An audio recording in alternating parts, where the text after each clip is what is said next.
अभी हम सम number 4 start करते हैं। सम नंबर 4 में कुछ इस तरह इन्फॉर्मेशन है, given 15 cot A is equal to 8।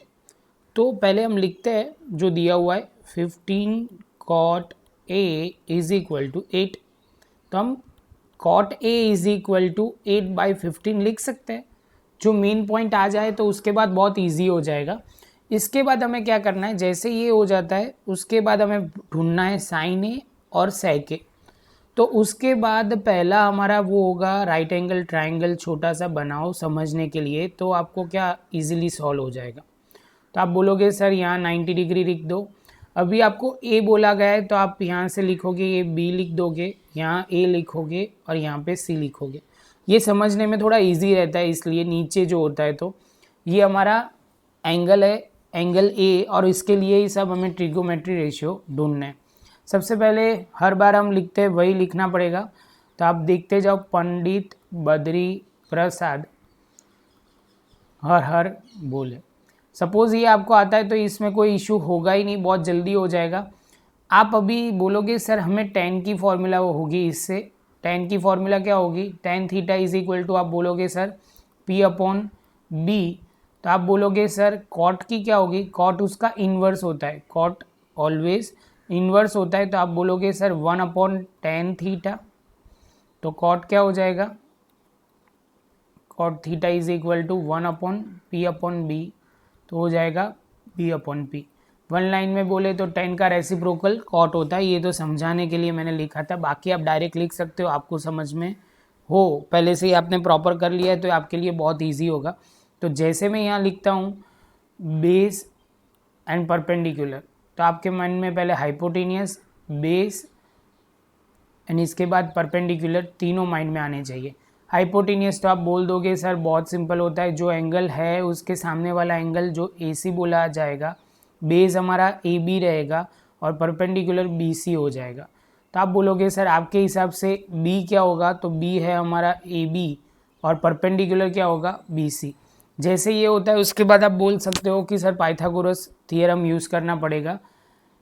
In triangle ABC angle B 90 degree है। जैसे होगा तो हम बोलेंगे एज पर पाइथागोरस थियरम। इसके बाद हम लिख सकते हैं कि AC² is equal to AB² plus BC²। AC² is equal to AB² plus BC²। हमारे पास क्या दिया हुआ है, तो आप बोलोगे सर आपके पास यहाँ एक और डायलॉग लिखना चाहिए तो आपको ईजी रहेगा। AB इज इक्वल टू 8 हो जाएगा और BC इज इक्वल टू 15 हो जाएगा। जैसे ये कंप्लीट होता है उसके बाद आप स्टेप लिख सकते हो। तो आपके पास AB कितना है, तो आप बोलोगे सर 8 का स्क्वायर, BC कितना हो जाएगा 15 का स्क्वायर और सामने AC का square. AC² is equal to 64 और 225। जैसे होगा AC का स्क्वायर 225 प्लस 864, तो आप बोलोगे 289। 289 किसका स्क्वायर है, तो आप बोलोगे 17 का स्क्वायर है। तो AC इज इक्वल टू 17। तो आप यहाँ लिख दोगे AC is equal to 17। AB की जगह आप बेस लिख दोगे, BC की जगह आप परपेंडिकुलर लिख दोगे और AC की जगह हाइपोटेनियस लिख दोगे। जैसे ये कंप्लीट होता है तो आप बोलोगे सर हमारे सारे रास्ते खुल गए। अभी हमारे पास जो भी आपको ढूंढना है वो आराम से आप ढूंढ सकते हो। तो आप बोलोगे पहले सर साइन A ढूंढते हैं, तो साइन A की फॉर्मूला क्या है, तो आप बोलोगे सर P/H। मैं कहाँ से लिख रहा हूँ, ये राउंड आप ध्यान से देखना, ये वाली जगह से मैं लिख रहा हूँ, पंडित बद्री प्रसाद वाला। तो P/H होगा। P मीन्स आप क्या बोलोगे परपेंडिकुलर और H बोलोगे तो क्या बोलोगे हाइपोटेनियस। तो P/H P हो जाएगा। आप बोलोगे बहुत सिंपल है सर, P की जगह हम वैल्यू क्या पुट करेंगे, तो आप बोलोगे सर P की जगह आपको वैल्यू पुट करनी है। उससे पहले आपको लिखना पड़ेगा sir P is equal to, यहाँ ध्यान से देखना तो इजीली समझ में आ जाएगा। P इज इक्वल टू आप लिखोगे BC और H की जगह आप लिखोगे क्या AC और उसके बाद 17/BC हमारा कितना है, BC हमारा 15 है और 17। तो हमारा पहला आंसर आ जाएगा 15/17। जैसे ये कंप्लीट होगा उसके बाद हम सेक लिखते हैं, सेक ए इज इक्वल टू, तो आप बोलोगे सर इसकी जगह क्या लिखना है, तो बहुत सिंपल है, सेक की फॉर्मूला क्या होगी, तो आपके माइंड में कई बच्चों को नहीं समझ में आ रहा, sine cos 10 cosec sec cot, ऐसे भी याद रखो तो भी चलेगा, कैसे भी, ये मैं डिटेल में लिख रहा हूँ, अदरवाइज़ हम डायरेक्ट भी लिख सकते हैं, लेकिन आपको समझने में ईजी रहे।